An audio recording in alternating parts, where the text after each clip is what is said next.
Bonjour à tous, aujourd'hui je tiens à vous faire part d'un ouvrage qui m'a particulièrement marqué et qui semble résonner avec le contexte actuel. Il a été traduit en français par L'aveuglement de José Saramago et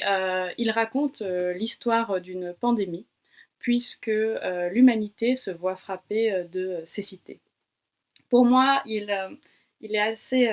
spécifique puisqu'il marque ma première confrontation à un écrivain portugais, il y a de ça quelques années,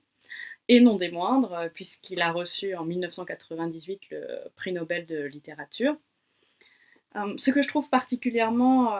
intéressant avec cet ouvrage, c'est qu'il serait difficile de l'assimiler à un genre unique. Est-ce qu'il s'agit d'une œuvre philosophique, d'un roman d'anticipation, ou est-ce qu'on peut voir également le message délivré par l'intrigue comme une parabole, qui est d'ailleurs un terme qui est utilisé dans le texte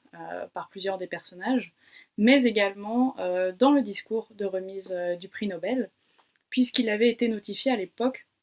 que Saramago, grâce à des paraboles soutenues par l'imagination, la compassion et l'ironie, rend sans cesse à nouveau tangible une réalité fuyante,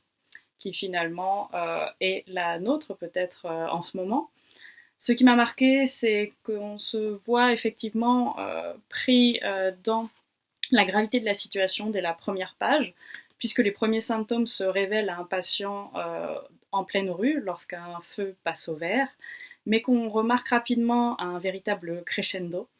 puisque tout d'abord c'est une minorité qui est touchée et qui se voit isolée dans des conditions qui sont rapidement lamentables, avant que de façon globale toute la population soit touchée à son tour et que l'on remarque le fait que les autorités soient dépassées une fois que toutes les catégories sont impliquées dans cette situation de crise. Ce qui m'a également plu, c'est que l'espoir dans ce roman se voit porté par un personnage féminin, le seul qui garde la vue. Mais ce roman m'a également beaucoup touchée, car il y a des scènes qui m'ont marquée, dont je me souviens encore. Elles étaient très crues et on pouvait observer des descriptions qui permettent une visualisation extrêmement précise, ce qui mérite d'être remarqué pour un roman qui finalement parle d'aveuglement. Je l'ai trouvé également tout à fait pertinent dans sa façon d'explorer la nature humaine. On voit évidemment le pire, mais aussi le meilleur des réactions en cas de crise. Justement, on n'a pas une noirceur totale dans cette œuvre, qui me semble plutôt lucide finalement, et ce qui est d'ailleurs le titre d'un roman que Saramago publia quelques années plus tard, La lucidité. D'autre part, dans ce contexte un petit peu perturbé,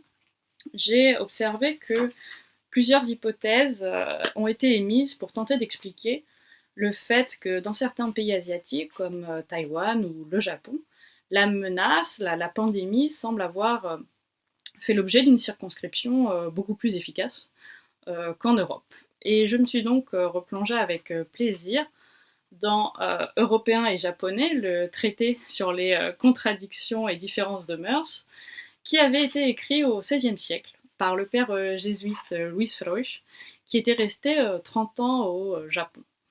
Il s'agit d'un court texte publié en 1585, mais qui a été retrouvé en 1946 en archives, ce qui me permet de souligner l'importance d'un tel travail de recherche en histoire, et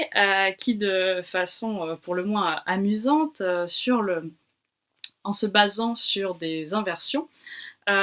émet toute une liste de remarques sur les différences entre les coutumes des Européens et des Japonais. On peut lire par exemple que chez nous, en Europe donc, il est rare que les femmes sachent écrire. Une femme honorable au Japon serait tenue en piètre estime si elle ne savait pas le faire. Il y a également une autre mention qui a retenu mon attention pour des raisons tout à fait personnelles, qui est: en Europe, ce sont ordinairement les femmes qui préparent à manger, malheureusement, si je peux me permettre, mais au Japon, les hommes, et même les gentilshommes, mettent un point d'honneur à faire la cuisine. Je pense donc qu'à la fin du confinement, mon prochain voyage sera le Japon, par pure curiosité. Mais en attendant de bâtir de tels projets, je vous conseille chaleureusement ces lectures et de tirer le meilleur parti de ce temps chez vous.